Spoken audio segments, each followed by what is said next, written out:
قربانی حضرت ابراہیم کی سنت اور آج کے باب میں ایک واجب عمل ہے جسے حضرت محمد صلی اللہ علیہ وسلم کی امت کے لیے باقی رکھا گیا۔ قرآن کریم میں نبی کریم کو بھی اللہ تعالیٰ کی طرف سے قربانی کرنے کا حکم دیتے ہوئے فرمایا، تم اپنے رب کے لیے نماز پڑھو اور قربانی کرو۔ قربانی کرنا حج پر جانے والے ہر مسلمان پر واجب ہے، جس کے مخصوص احکام اور شرائط ہیں۔ حجاج کے علاوہ باقی مسلمان بھی اپنے اپنے ملکوں میں 10 ذی الحج کو عید قربان کی سنت ادا کرتے ہیں، جو ایک مستحب عمل ہے۔ بسم اللہ الرحمن الرحیم۔ قربانی لفظ قربان سے لیا گیا ہے، جس کے معنی ہر اس چیز کے جس کے ذریعے خداوند متعال کی قربت حاصل کی جاتی ہے، چاہے کسی جانور کے ذبح کرنے کے ذریعے سے ہو یا خیرات یا صدقہ کرنے کے ذریعے سے۔ خداوند متعال نے قربانی کو واجب قرار دیا تاکہ نادار اس کے گوشت سے استفادہ کر سکیں۔ قربانی کا اوان تازہ اور موٹا ہو اور اس کے گوشت کو 3 حصوں میں تقسیم کیا جائے۔ پہلا حصہ اہل خانہ کے لیے، دوسرا حصہ فقراء ضرورت مندوں کے لیے، تیسرا حصہ اور تیسرے حصے کو صدقہ کریں۔ قرآن کریم میں اس بارے میں ارشاد باری تعالیٰ ہے، اس میں سے خود بھی کھاؤ اور قناعت کرنے والے اور مانگنے والے اور سب غریبوں کو کھلاؤ۔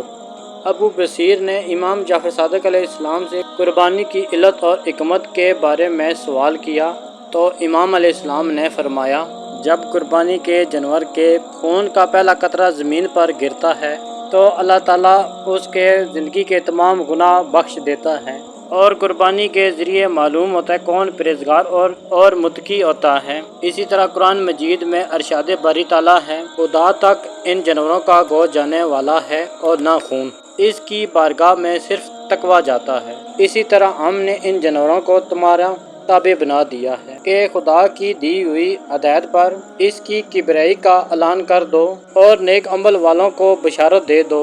اسی طرح ایک اور جگہ ارشاد باری تعالیٰ ہے، اور ہم نے قربانی کے اونٹ کو اپنی نشانیوں میں قرار دیا، اس میں تمہارے لیے خیر ہے۔ امام علی علیہ السلام فرماتے ہیں، اگر لوگوں کو معلوم ہوتا کہ قربانی میں کیا کیا فوائد ہیں تو ہر سال قربانی کرتے، اگرچہ کیوں ہی نہ قرض لینا پڑے۔ اونٹ، گائے اور گوسفند یا بکری میں سے کسی ایک کو قربان کرنا واجب ہے۔ قربانی کے جانور میں نر یا مادہ میں کوئی فرق نہیں، البتہ اونٹ کی قربانی کرنا بہتر ہے۔ مذکورہ جانوروں کے علاوہ دیگر حیوانات کی قربانی کرنا کافی نہیں۔ عمر بنابر احتیاط واجب، اونٹ چھٹے سال میں داخل ہو چکا ہو، گائے اور بکری تیسرے سال میں اور گوسفند دوسرے سال میں داخل ہو۔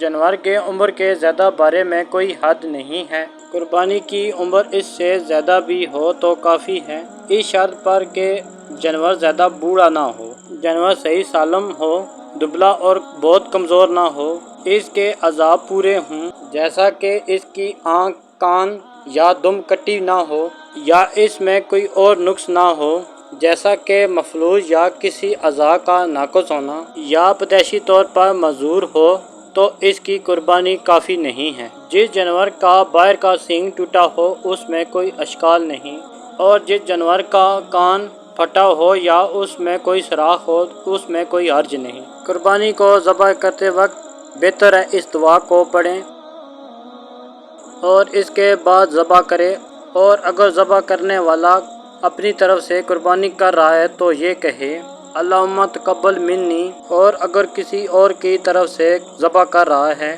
اللہم تقبل من فلاں ابن فلاں، اور اس کے بعد قربانی کر دے۔ اگر ہماری اسلامی ویڈیو آپ کو پسند ہے تو ہمارے چینل کو سبسکرائب کر دیں، ویڈیو کو لائک کر دیں اور دوستوں کے ساتھ شیئر کیجیے۔ والسلام۔